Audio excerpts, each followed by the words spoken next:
Hello అండి, అందరికీ నమస్తే. వెల్కమ్ బ్యాక్ టు మధు ఇంటి వంట. ఈరోజు మనం సేమియా పాయసాన్ని ఎంతో రుచిగా కమ్మగా ఎలా ప్రిపేర్ చేసుకోవాలో చూసేద్దామండి. మన ఇంట్లో ఏమైనా అకేషన్స్ కానీ, పండుగలప్పుడు కానీ, లేదా రెగ్యులర్గా మనకి ఎప్పుడైనా తినాలనిపించినా సరే ఈ విధంగా చేసుకుంటే పాయసం అనేది చాలా పర్ఫెక్ట్గా వస్తుందండి. చాలా క్రీమీగా జ్యూసీగా ఉంటుంది. మనం ఇంట్లో ఎప్పుడైనా చేసుకున్నప్పుడు పాయసం అనేది ఒక్కొక్కసారి గట్టి పడిపోవడం జరుగుతుంది. కానీ ఇక్కడ నేను చెప్పిన టిప్స్తో కనుక మీరు చేస్తే మీరు ఎప్పుడు చేసినా కూడా పాయసం చాలా పర్ఫెక్ట్గా వస్తుందండి. మరి ఆలస్యం చేయకుండా వీడియోలోకి వెళ్ళిపోదాం. ముందుగా స్టవ్ పై ప్యాన్ పెట్టుకొని 1 స్పూన్ గీ వేసుకోండి. గీ వేడెక్కిన తర్వాత మనం కాజు ఇంకా కిస్మిస్ వేసుకుని ఇలా లైట్గా ఫ్రై చేసుకోండి. ఇలా మనం గరిటెతో కలుపుకుంటూ నేతిలో ఫ్రై చేసుకోవాలి. ఇవి ఫ్రై అయిపోయిన తర్వాత వీటిని ఒక బౌల్లోకి అయితే తీసి పెట్టుకుందామండి.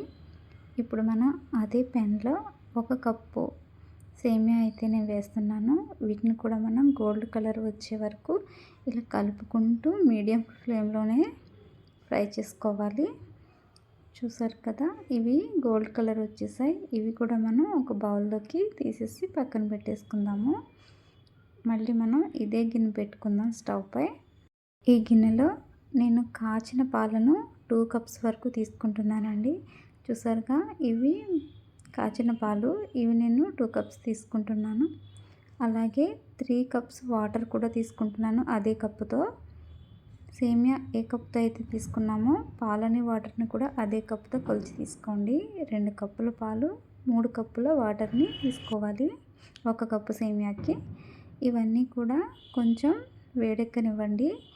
చూసారుగా, ఇవి కొంచెం మరిగిపోయాయి. ఈ పాలలో మనం ముందుగా ఫ్రై చేసి పెట్టుకున్న సేమియాని ఇలా వేసేసి గరిటెతో కలుపుకుంటూ సేమియాని పాలల్లో ఉడకనివ్వండి.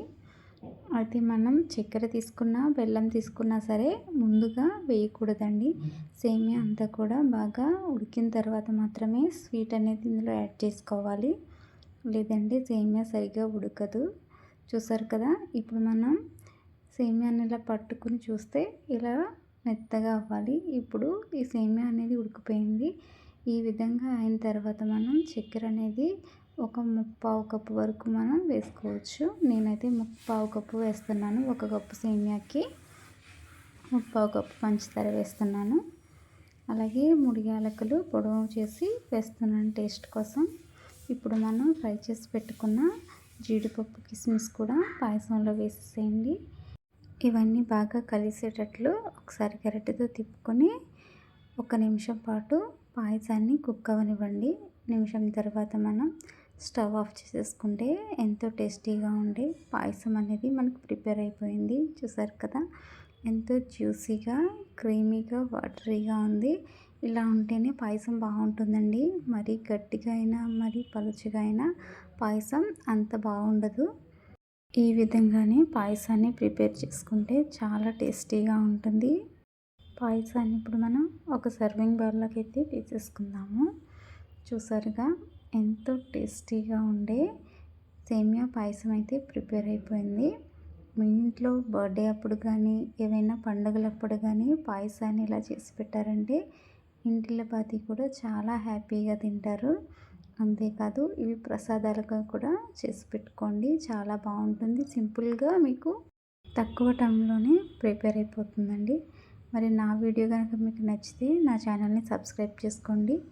మరిన్ని మోర్ రెసిపీస్ కోసం చూస్తూనే ఉండండి మధు ఇంటి వంట. ఇంకా నా వీడియోస్ని మీ ఫ్రెండ్స్కి రిలేటివ్స్కి కూడా షేర్ చేయండి. Thanks for watching.